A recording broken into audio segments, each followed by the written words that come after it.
Hello guys, and today we continue our favorite series when we discover more about Russian geography based on the destructions and explosions on their military objects. And because of the excellent work of Ukrainian armed forces and our Angry Birds Ukrainian drones, today we will visit Tambov, a center of Tambov region, quite far away from the front line, but filled with Russian military infrastructure objects, including a factory that produces various explosive powders.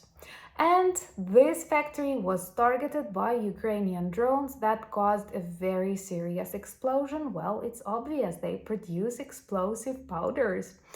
And today was the day of Orban's visit to Moscow, which actually makes me very angry, and I hope that European Union will react correspondingly. And today is a good day to celebrate with our US friends. Happy 4th of July. So let me tell you more from an ordinary Ukrainian perspective. My name is Anna and I vlog daily from Ukraine since the start of the brutal Russian invasion.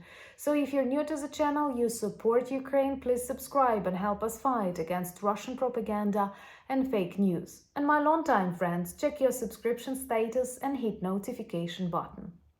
I know there is a beautiful tradition that on the 4th of July people watch lots of beautiful fireworks. That's why we decided to set Russian gunpowder explosive powder factory on fire in Tambov, and please accept it as a beautiful present from your allies in Ukraine. Of course, I'm joking, but definitely this operation is another success of Ukrainian armed forces that are now quite limited in what tools they can use to target Russian military objects deeper inside the rear, but demonstrate really good results. Actually, it is not the first time that we target Tambov factory of explosives, but they managed to reconstruct it since the attack last summer, but we continue targeting and destroying the evil military infrastructure. What is interesting, there are lots of photos, videos of very serious smoke and very serious fire around, and lots of angry comments from the people of Tambov who are dissatisfied with fake reports from their media, who claim that they've stopped the drones and prevented the targeting of a plant when it is obvious that the fire and the smoke is huge. It is not because of a drone that was stopped by air defense. And this is very typical for Russians. They lie, they pretend everything goes according to the plan when we know the plan was totally different.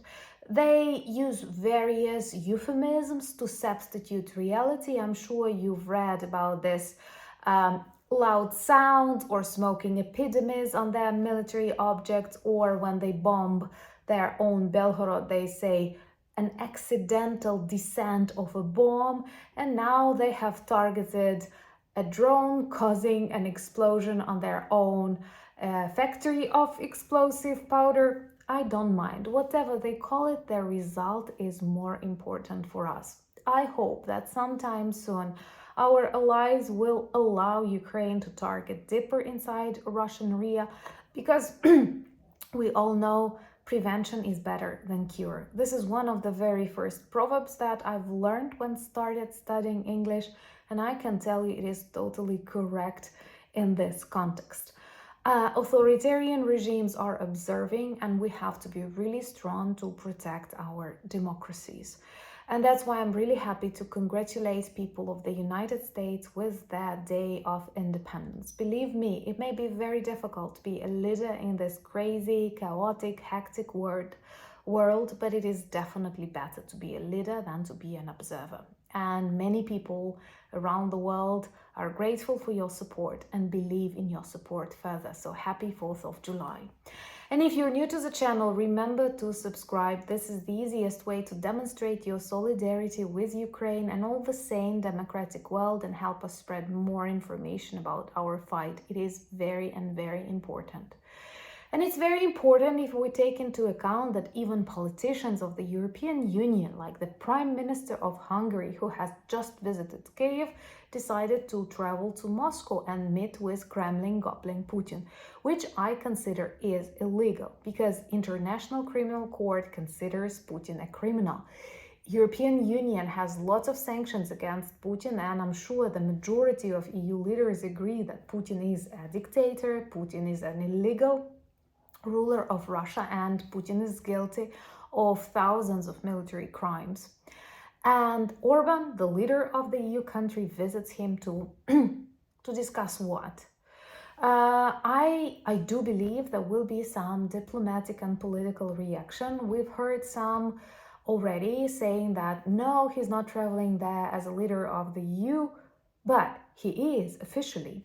And another BS is like Russian participation in the UN and Security Council and even leading there. I think it's total absurd, and to some extent it demonstrates that lots of international organizations and laws are not properly working, and that's actually the reason why so many authoritarian leaders are looking so attentively at other territories around their countries wanting to expand. We all know we cannot be weak. We cannot negotiate with bullies because they treat it as a weakness. They treat it as a green light to continue. And what Putin says about the potential ceasefire is very dangerous because it puts him in a position of power when he has to be in a prison cell. He did everything to actually be punished, and we cannot allow him participate in any kind of negotiations. If ever Russia will be a part of negotiations, it is only after the defeat and the collapse of the Kremlin regime. Remember to like it if you like the idea and help us spread more information online. Once again, it is very important because we see huge waves of disinformation around the world. Lots of Russian campaigns that to some extent become successful in countries that actually do not expect that much lies. And all of you who go through periods of elections, please be careful. I give you 300% that Russia, its troll factories, will try to interfere, cause chaos and troubles in your societies. They may not attack you directly, but they will definitely attack your values, attack your normal lifestyle, and try to cause you more troubles. So please be careful. Always double check and look for this Russian trace. The best way actually is to block everything that has any connection with Russia, its media, or was ever supported, funded by Russia. Believe me, I'm a Ukrainian. Remember to join me on Instagram, X, Threads, Discord. I'm active everywhere. We have a beautiful merch shop with lots of items that work well as reminders and conversation starters about Ukraine. Thank you for buying me coffees, becoming my sponsors and patrons of the channel. This helps to film and write more. But most importantly, thank you for standing with Ukraine, for all the conversations that you hold, for all the support that you demonstrate, for your votes, for your understanding. We have to be very strong. This is a decisive moment in history. Slava Ukraini!